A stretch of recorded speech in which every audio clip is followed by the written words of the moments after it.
Hi Year 9s, welcome to our second video, which is all about the design argument. This is one way that some people try to prove that there is actually a God and that one exists. So without further ado, let's move on to finding out what the design argument is.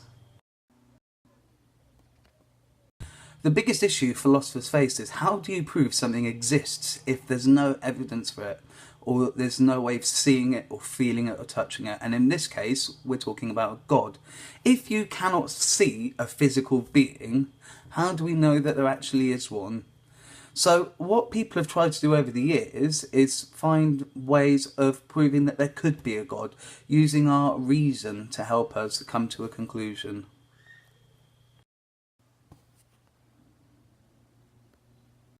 So the first way of proving God that we're going to look at in this video is the design argument. This was established by William Paley, who lived a couple of centuries ago. He was a Christian and he wanted a way of proving that there is a God. Now, bear in mind, just because we're exploring his method, it does not mean that this is fundamental proof that there is a God. You may have issues with it and that's fine. But what we do need to establish in this video is what the design argument actually is. In the lesson, we're going to be unpacking it more and looking at how you might argue against it.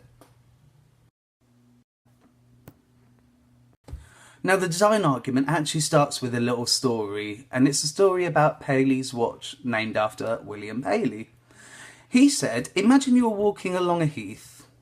Now, a heath is a bit like a field. And you came across a pocket watch, something that looks just like that. Now, it might have been left there by someone, but the pocket watch didn't just come into existence randomly. It didn't just suddenly appear to be as a pocket watch. If you look to the right, you'll see the internals of a pocket watch. And actually, something as simple as the pocket watch is actually rather complex. Now, when you investigate the pocket watch further, you'll see there's all sorts of cogs and screws and so on. Now, you've got to have a certain level of intelligence to be able to put one together. I'm a teacher, I'm not a pocket watch maker, and therefore I wouldn't be able to make one. But what we can all agree is it must have had a designer. Those pieces did not just randomly fall into a casing to make a pocket watch. Someone sat down and figured out how to get it working, how to make all those pieces work together so we can tell the time. And that is the basic of the design argument, that everything has to have a designer. No matter how simple something looks, it's still rather complex. Now, taking this idea of simple things being quite complex and requiring a designer, Paley decided to look at things that are found in our world. At the top, I've got a human eye.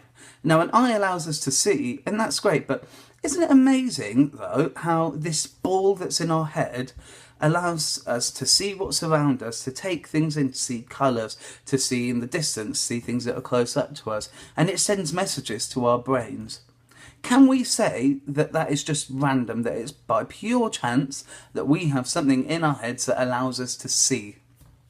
You can take that argument further, and if you have a look here, we've got a fish. Now, those red things on the side are actually a fish's gills, and that's what allows them to breathe underwater. You'll notice I don't have any gills, which means if I was to go underwater, I'd probably die after a while because I would drown. Down at the bottom, you've got a bird. Now, birds have wings. Is it random that they're able to fly with their wings? Or surely it'd be more logical to suggest that someone's thought it through and given them the ability to fly by designing their wings. And finally, just because I watched a programme about the secret life of cats that was on ITV the other week, if you look there, I've got a cat. Cats are said to have 9 lives, but really it all comes down to the fact that they can jump from great distances and great heights and not injure themselves. And that all comes down to their tail and the way their legs are. Is it random that their legs and tail work in such a way to stop them from hurting themselves? Or were they made specifically like that? What we've looked at is actually only a small selection of things in our world that could possibly show design, much like Paley's watch with all the cogs and pieces working together.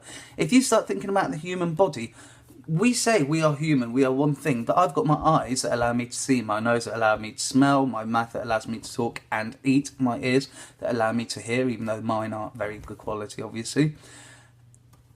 Yet at the same time, I'm able to walk, talk, breathe, smell, sing, eat, burp, do all sorts of random things. All of that requires complex motions. Surely, me and you aren't just random. Is it just by chance that all these parts work together? Is it just a random occurrence that a pocket watch manages to tell the time? Is it random that a bird can fly? And when you start looking around the world around us, we start to see more evidence of things being a bit too coincidental for it to be random. Surely it's too much of a coincidence that a tree gives us oxygen, that if you look at photosynthesis perhaps, the fact that plants need sun and so on. Our universe realistically needed something great to design us. We cannot have just appeared by chance. And that's at the heart of Paley's argument, that it's more than just chance, it's more than just random. Now, if you accept the fact that everything needs a designer, someone pretty clever, pretty knowledgeable about the way things work, you could suggest that the universe itself needs a designer. Now, if that's the case, who could we say is clever enough to create the universe? Who's powerful enough to bring it into existence? Who's awesome enough to make all our bodies work perfectly and the rest of the outside world? And of course, you've probably got it. You probably guessed what was going to go on a couple of slides ago. Paley says that this proves that God exists. Only God, the God that we understand from reading the Bible, an omnipotent God, an omniscient God, and only a God with those qualities could create the universe. And therefore, if you accept that everything has to have been designed, that nothing's random, he's saying that surely it's not difficult to accept that God exists. And as far as Paley was concerned, he didn't need any other proof. He didn't need to see God to know that God existed. He just looked around him and he saw evidence of God. And as far as he was concerned, that was enough. So the design argument suggests that everything needs a designer, and a designer has to be clever. And therefore, the only thing that's clever and powerful enough to make us in the universe is God. Therefore, he exists. And that is the design argument.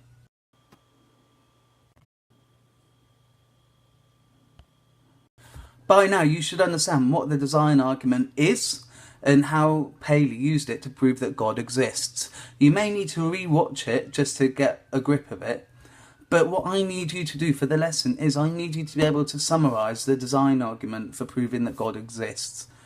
If you are unsure, if you've watched it and you're still thinking, oh, I don't quite get the point of it, watch it again. Check with a friend, either text them, message them, see them at tutor time, do whatever it is you need to do.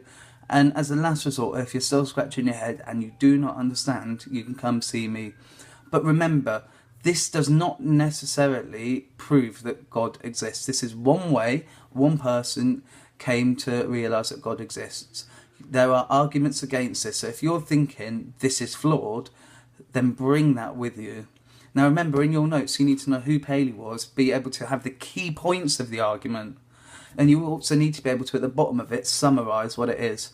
Now, if you want to write down any questions as well and bring those to the lesson, that's absolutely brilliant. And we can unpack those when you've done this. But it's crucial that at the very least you understand how the design argument works. I'm going to be asking you to tell me how to prove that God exists using design. Right, I'll see you later, Year 9s.